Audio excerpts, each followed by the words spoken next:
இன்றைய இதமான காலை தென்றலில் அனைத்து அன்பு உள்ளங்களுக்கும் இனிய காலை வணக்கம்.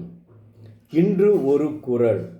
அதிகாரம் 13, அடக்கம் உடைமை. குறள் எண் 130.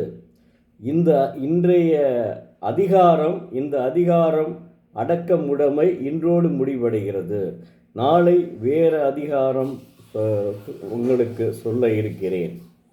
அதாவது இது அதிகாரம் அடக்கம் உடைமை அதிகாரம் 13, குறள் எண் 130. இதுதான் அந்த அடக்கமுடைமையினுடைய கடைசி குறள். அதாவது கதம் காத்து கற்று அடங்கல் ஆற்றுவான் செவ்வி அறம்பார்க்கும் ஆற்றில் நுழைந்து.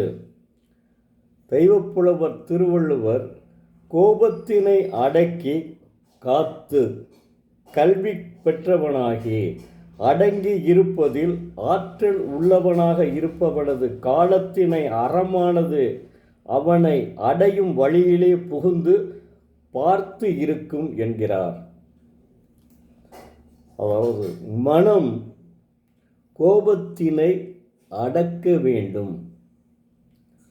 அப்படி அடக்கி காத்து நின்று கல்வி கற்றவனாகி அடக்கம் உடையவனாக ஆற்றல் உள்ளவனாக இருப்பவனிடம் அறக்குணங்களாகிய நல்ல செயல்கள்,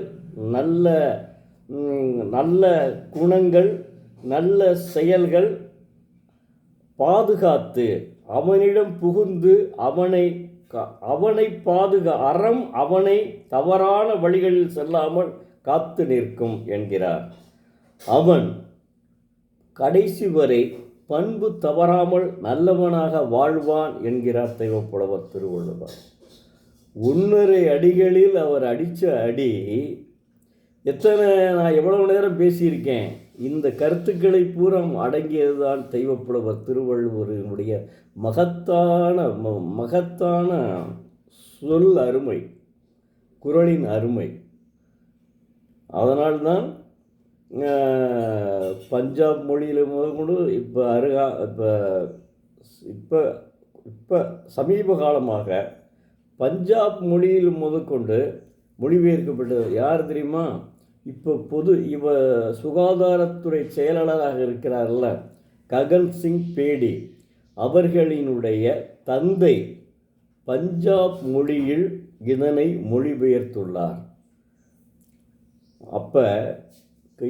இப்போ கடைசியாக இந்த குறளுக்கு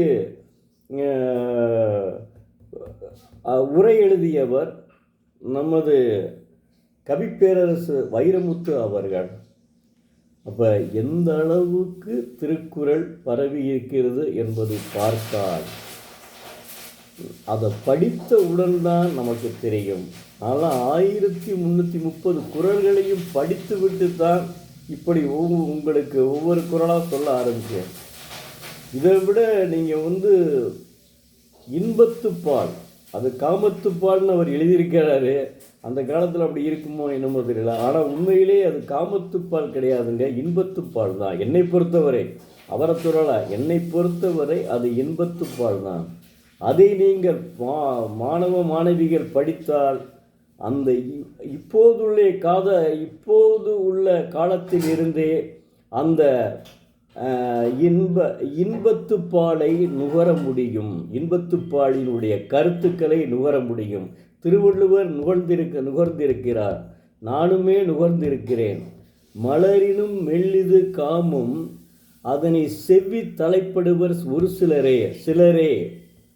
மலரினும் மெல்லிது காமம் அதனை செவ்வி தலைப்படுவர் சிலரே.